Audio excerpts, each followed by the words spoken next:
Shalom and welcome again to another edition of Seekers of Meaning, the podcast arm of Jewish Sacred Aging.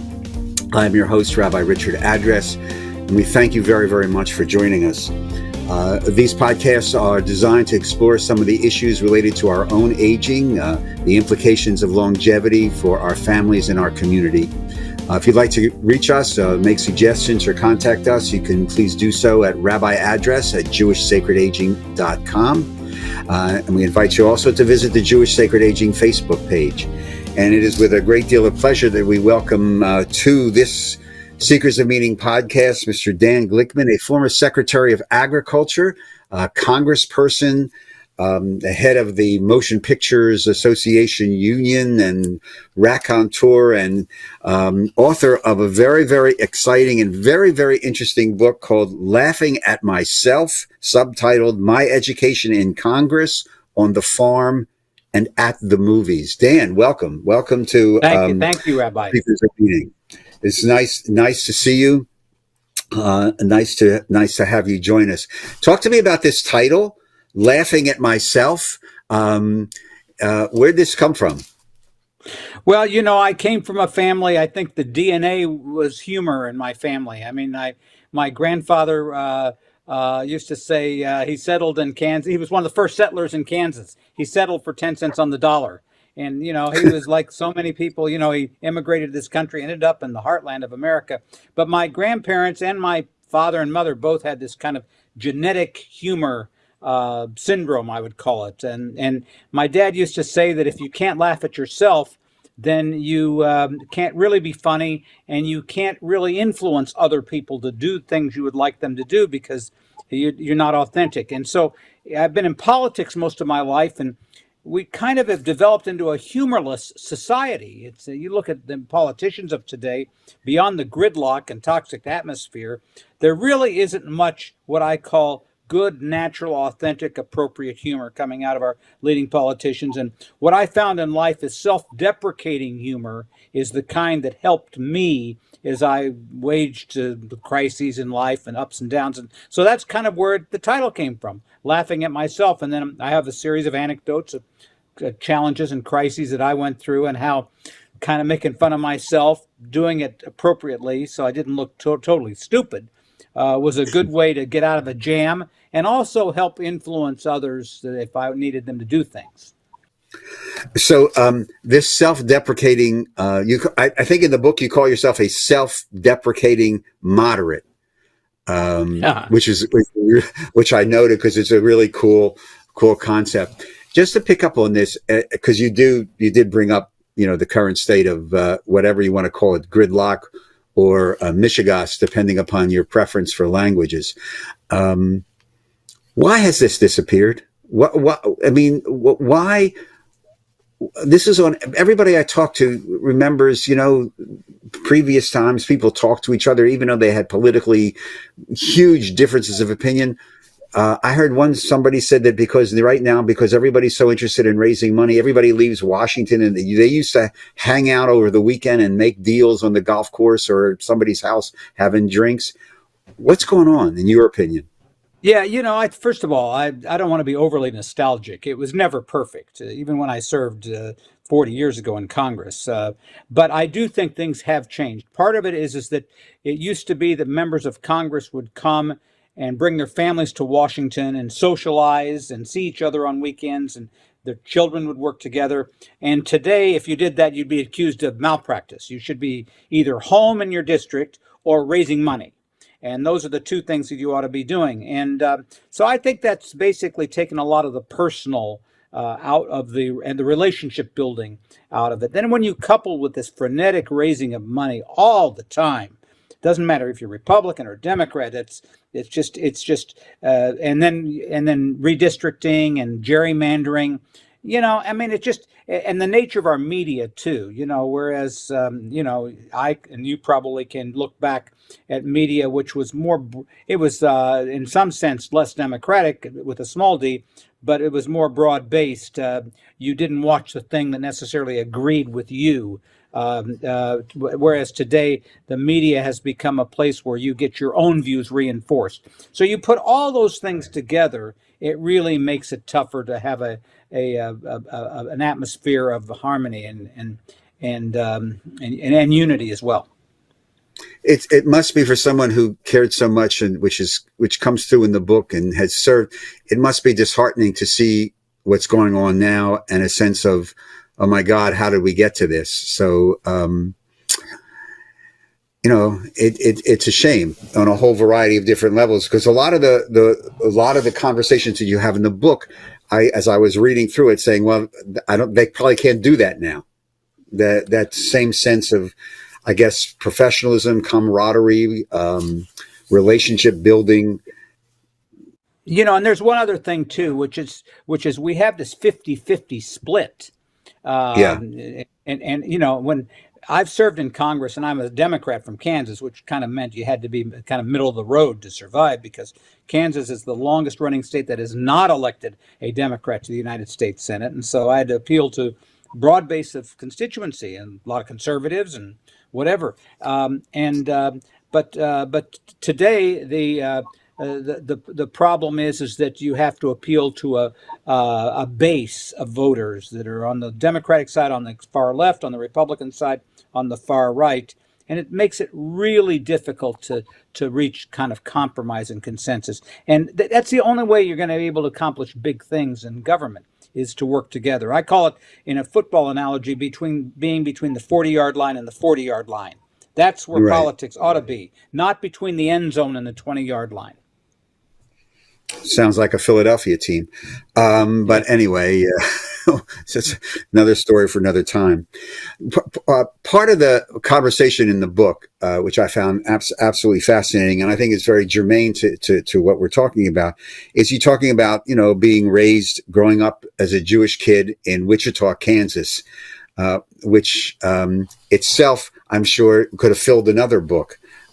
You describe yourself as a nice Jewish kid born in a Kansas farm from Eastern European stock.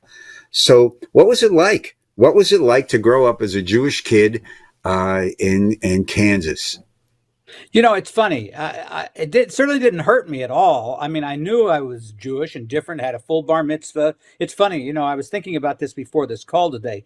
We went to the Orthodox shul in Wichita, which is much more like probably modern conservative in big cities. And I had a full bar mitzvah, did the entire service, the entire Torah service. There were like 5 bar mitzvahs a year, so you had to do the whole thing, so to speak. So I knew my roots and was proud of it. My parents were active in the congregation. They weren't particularly religious, although we went to the more religious shul. But it was not it was not an experience that I thought was a liability at all. In fact, I thought it was kind of an asset. I was different, but there were so few Jews in the community that not a lot of people actually knew what being Jewish actually was. And I remember just one incident. One lady, when I was running for office the first time, came up to me. She says, "Well, Mr. Glickman, I'm not sure you're going to go to heaven or not, but your views sound good on Social Security, so I'm going to vote for you anyway." And I said, "Fine, I'll take the vote. We'll worry about immortality later on." Yeah, right. Let heaven take care of itself. But because of your background, again, to fast forward now to some of the conversations about inclusion and the welcoming of the stranger and immigration, this branding and sort of like isolating people as the other that seems to be happening, this has to bother you from growing up the way you grew up, and you do talk about, and we'll get to that a little later, your experience at Michigan and protests, et cetera, from what many of us call the good old days. How does this play out now? I mean, we're becoming so much more polarized vis-a-vis this idea of accepting people who are a little bit different than us. Yeah, I think this is actually a very serious problem, and it's the division. You're either with us or against us, and the tribalism among our political parties has made that even more realistic. I was always pretty much a political independent. I was a Democrat and proud of it, but that didn't mean that I voted with the Democratic Party all the time. I didn't. I couldn't. And the way my district was organized, I had to appeal to people, as I said, on various sides of the ideological spectrum. I also think that the country's changed a lot because we're going through a period of great change. We're a much more racially diverse country, and a lot of people don't like that. I mean, it challenges kind of the historic view of who has power in America, and I think part of that is impacting the kind of the tribalism and the toxic nature of politics. But notwithstanding that, I always say that there's a lot of resilience in our country, and I'm not pessimistic about the future. Some people are. I'm not. I think that goodness will prevail, however one defines that. You write about, again, part of this growing up as a Jewish kid in Wichita. You use the phrase cafeteria Jew. What did you mean by that?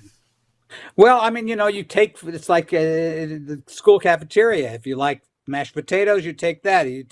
I mean, it's like I never, even though our family went to the religious congregation, we never really felt compelled to follow all the rules. And I remember we had a rabbi who said that he says, whatever you practice, the most important thing is to be a cardiac Jew, a Jew at heart, so to speak. Know where you're from and know what your background. But, my grandparents were religious, but very modern in their thinking and not rigid. And my whole family was very involved in the general community. In terms of my dad, we owned the AAA baseball team in Wichita. So my dad was a real raconteur, and he had long ponytail with white hair, and he used to go around and he was very funny, very popular, and we were very active in the community. So we were both Jewish, but we were both great citizens of the community. And so that was just part of our life, part of my background. There are people who weren't like that. There were even Jewish people in Wichita who kind of stuck to their own group of people and didn't mix as much as we did. But I think that my parental background had a lot to do with my views on life, as it turned out. Well, speaking as a sports fan and as a baseball fan, I have to ask you, just to relate, you have this lovely little incident in your book with your father and Ernie Banks. Yeah, well, you just talk. So we were affiliated with the Chicago Cubs for most of the time that we owned the AAA franchise. And before the Cubs won the World Series, they were probably the worst team in baseball. And then, unless you went way back. And so Ernie was the PR guy for the Cubs, and he came to town quite a bit. And he was a lovely guy, and people just gravitated to him. He was a very charismatic guy, but he forgot his clothes, or suitcase, or got lost, as I recall. And so my dad, being the gregarious guy, said, "Hey, Ernie, go to Henry's." That was a clothing store in Wichita, incidentally owned by Jewish people, and just buy yourself a couple of suits. And I think Ernie took my dad to his word, except he bought more than a couple of suits. And but it was good, in good humor. And my dad loved the relationship with baseball. He got to be very close friends with Tommy Lasorda of the LA Dodgers. And AAA ball is almost like professional ball, not quite, but anyway, so it was just his experience in baseball was just a continuation of his own view of life generally. A view that obviously was passed to you from as people who read the book and will figure out. We're speaking with Dan Glickman, former Secretary of Agriculture, if I'm not mistaken, under the Clinton administration, and the author of the book that we're talking about, "Laughing at Myself: My Education in Congress, on the Farm, and at the Movies." We'll be back to this in a second, but I just wanted to make all of you aware, especially my colleagues who will be watching or listening, about an upcoming open house program for the Gerontology and Palliative Care Program for Jewish clergy, sponsored by the Wurzweiler School of Social Work at Yeshiva University. This is a 6-session online year-long program that offers clergy the knowledge base and skills to better meet the needs of our aging congregations.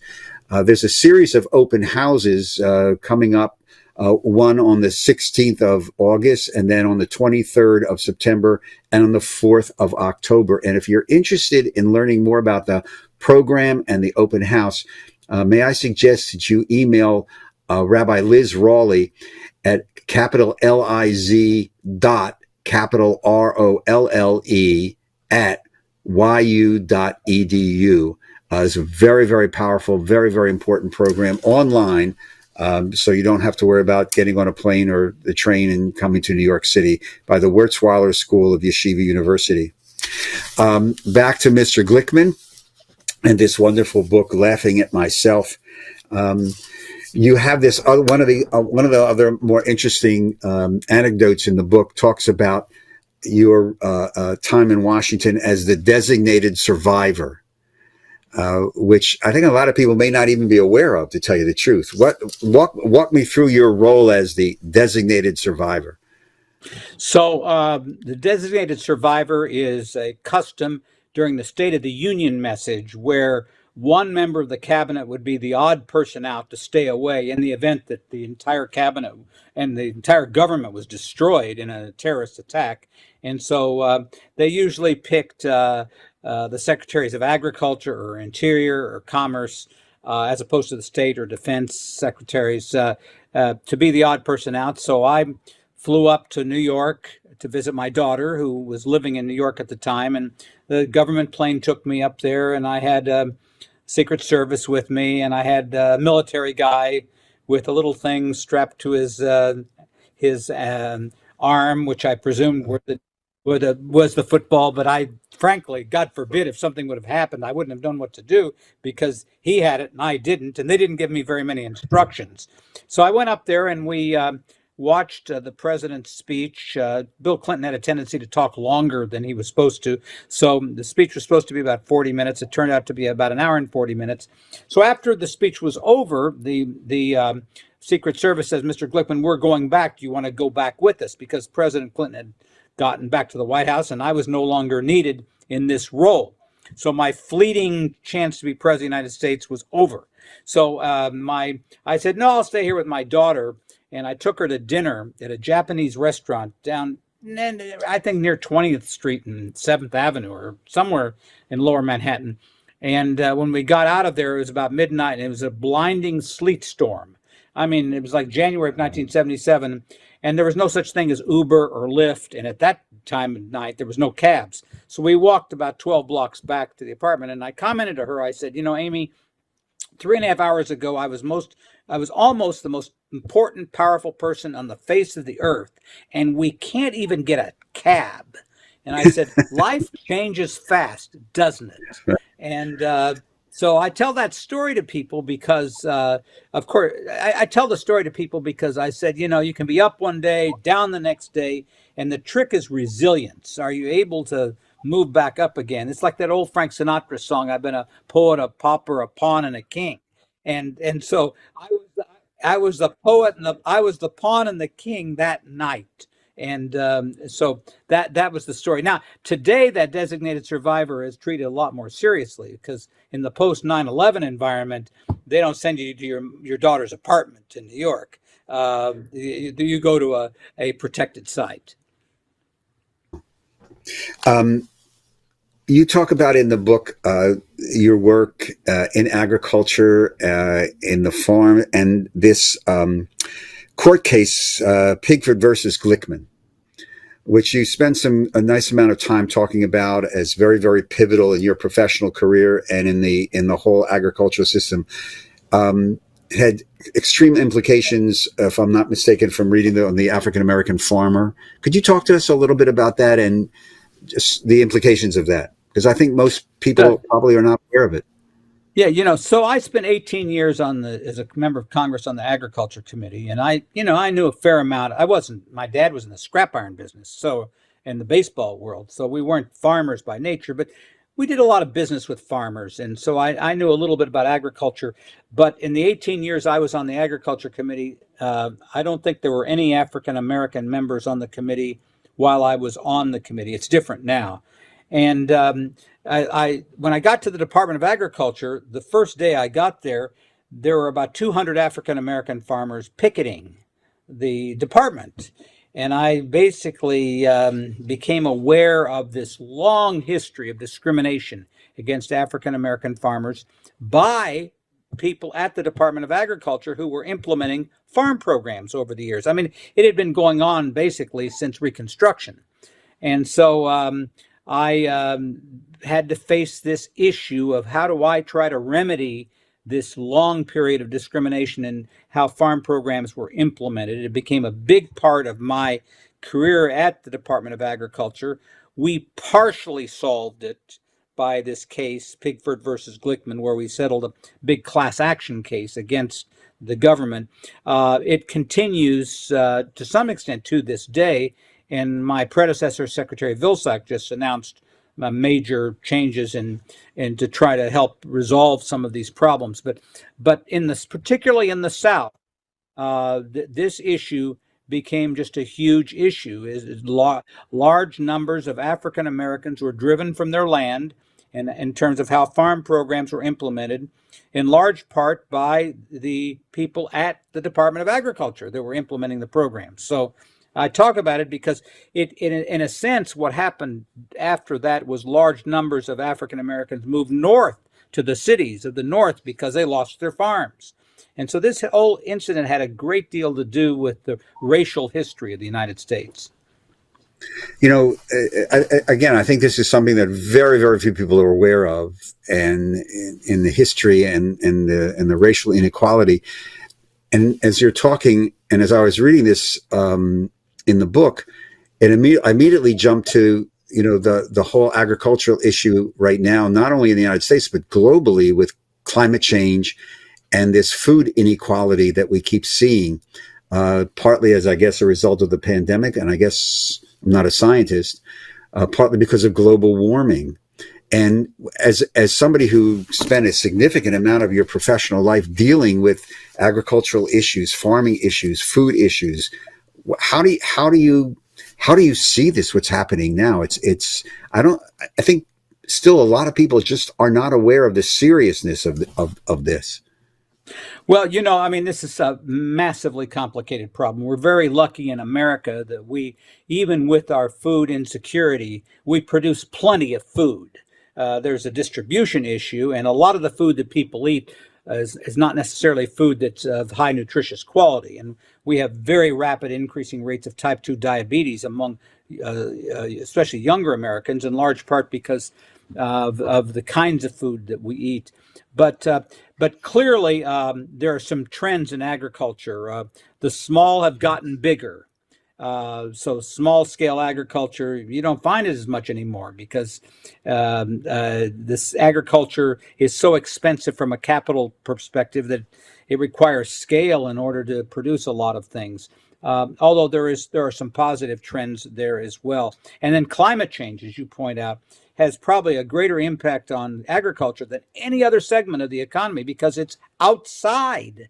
It's impacted by drought. Just look what's happening west of the western part of the United States right now. Right. And to some extent, even the eastern part of the United States, it's getting more rain than it's seen it for a very long time. So I became, you know, obviously that was a big part of my portfolio, is how best to help farmers, large and small, cope with this changing climate and weather patterns that we're seeing, and then work cooperatively around the world as well. It's interesting. The U.S. has a strong research relationship with the Israelis, who have had to deal with this problem of water utilization, probably more than almost any other country in the world, largely because they're a desert. So they've learned about drip irrigation. They've learned about sustainable use of water, how to improve soil quality, which, by the way, has had an impact not only in Israel, but other countries in the Middle East, we're finding out, have benefited from this new technology. But we in the United States also have to deal with these same issues. You know, in part of the book, which I also found extremely fascinating, you talk about the value of showing up. And then in chapter 6, I think it's chapter 6. You have this little discussion in the book about you sitting down and writing letters, answering letters, and almost like this, politics is personal. It's relationship building. Could you just riff on that a little bit and talk about this, the answering letters section of the book? Well, I used to, when I was in Congress, I used to come in the office.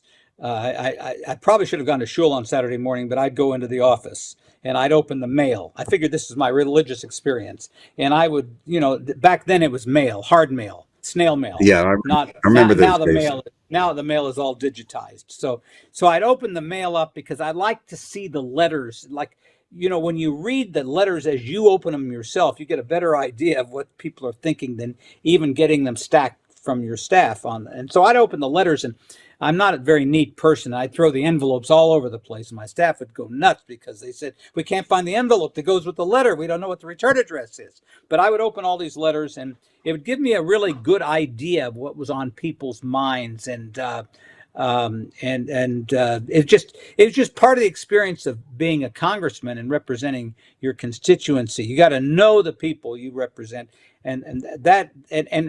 where did that come from? I don't know. I think part of that came from my dad, my grandfather, that were raised during the Depression, and they didn't have a lot of money, and the mail used to come in, and they were looking for the checks all the time from the people they were sold scrap to. And so think to some extent I looked at the mail every day for my constituents the same way my dad and grandfather looked for the checks to pay for the scrap that they sold. How important was your experience in the 60s at the University of Michigan?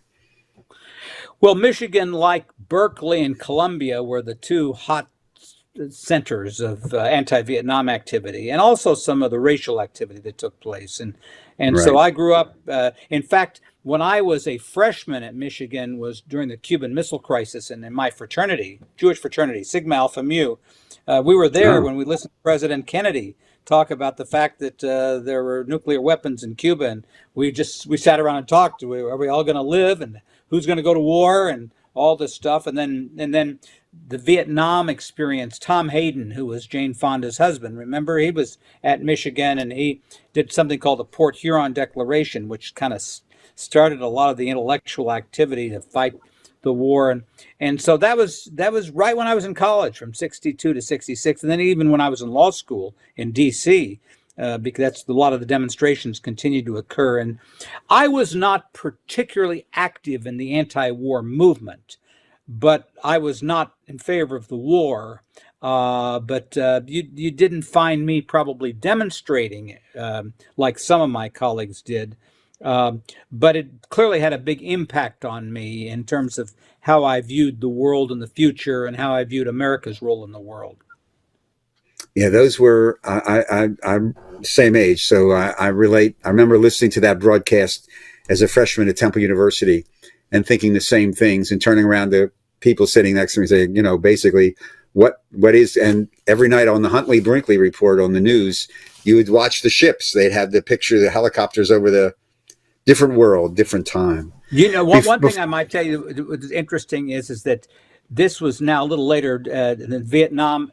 I don't know how you dealt with the draft, but so we had a student deferment. But to keep the student deferment, the U.S. government had developed a test, like a SAT test, called a Selective Service Qualification Test, that you had to take to keep your deferment. And a lot of people don't remember this. And we all went and took this test, and you had to score an 80, verbal and math, to keep your 2S, or student deferment. And yours truly scored an 80. Thank God. My parents were just rejoicing. Then it turned out the federal courts ruled this unconstitutional because he couldn't keep people out of out of the service, so just based on how they did on a test, and it would disproportionately affected minorities. But this was a big part of our lives as we lived through that Vietnam period. Yes, I know when you try to explain what was going on in the country in the 60s with all this to our kids' generation, or even our grand, but certainly it's just they can't. It's a different world. It's like when our parents try to explain to me what it was like in rationing in World War II, or we can read about it, but different world. Before we start running out of time, I do want to, because you spend a couple of times in the book talking about some very, very powerful relationships. One with Senator Dole, and I think towards the end of the book you talk about the impact of a speech by the late Senator Hubert Humphrey. What was that like? Well, first of all, coming from Kansas, we didn't have a lot of Democrats, but we had actually more than we do now. And Senator Dole, Bob Dole, was the Senate Majority Leader and a very dominant figure in the state. And I thought about running against him on several occasions and didn't smartly. I couldn't have won anyway. But he became, we were sometimes at each other's political throats, but we were also worked together a lot on Kansas issues, on issues of healthcare, agriculture. And he actually helped me become Secretary of Agriculture. He helped convince Bill Clinton that I should be the guy to be secretary. Now, maybe he wanted me to get me out of Kansas forever. I don't know what his rationale was, but it was a different world. You know, this was a man who, in a sense, was kind of a taciturn fellow. But he once told me, he said, "Why be in this job if you're not accomplishing something positive?" And he was from an era that's a lot different than we see today, where congressional leaders don't tend to work together on. And then the Hubert Humphrey speech, I was a freshman congressman, and Hubert Humphrey was dying, and we invited him to come. He had been vice president. He was a senator from Minnesota at the time. We invited him to speak to the House. Senator had never been invited to speak to the House. It wasn't like a joint session. It was a session of the House. And he came and spoke, and he was clearly very, very sick. But I'll never forget, he said, "Fight every battle like it's the most important battle of your lives. But once it's over, recognize that your adversary will be your ally tomorrow. And you go up there, shake his or her hand, because if you don't, then you will permanently burn bridges that cannot be repaired." And it was a good lesson in life for me. And that's something that I saw, I experienced with people like Bob Dole, that I don't think there is as much today as there should be. Well, Dan Glickman, thank you very much. It's a great way to end. It's a great sentiment. And thank you for sharing that from Senator Humphrey and your relationships with Senator Dole. And just thank you very much. And the book, again, is Laughing at Myself: My Education in Congress, on the Farm, and at the Movies, bookstores, The Great God, Amazon. Thank you very much. Stay healthy, stay safe, and just take care of yourself. Thank you for your time, and thank you for all your service. Thank you very much. And thanks for your great work as well, as we get through our aging process and hopefully live longer and longer and longer, which is also something we're working on. Amen. Eat thank well. all of you. Eat healthy. Well. Yeah, healthy, yeah.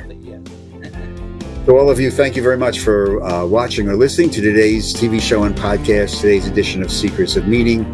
You can follow us on the video on the Roku network. We welcome your comments and suggestions to me, rabbiaddress@jewishsacredaging.com. And again, if you'd like to make a tax-free donation to us to keep our work going in these podcasts, go to the website, jewishsacredaging.com, and click on the donate button.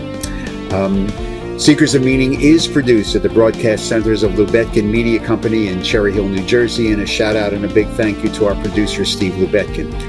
Thank you again. I'm your host to these, Rabbi Richard Address, and I look forward to greeting you again at our next Secrets of Meaning TV show and podcast. Until then, everybody stay safe, eat well, eat healthy, and shalom.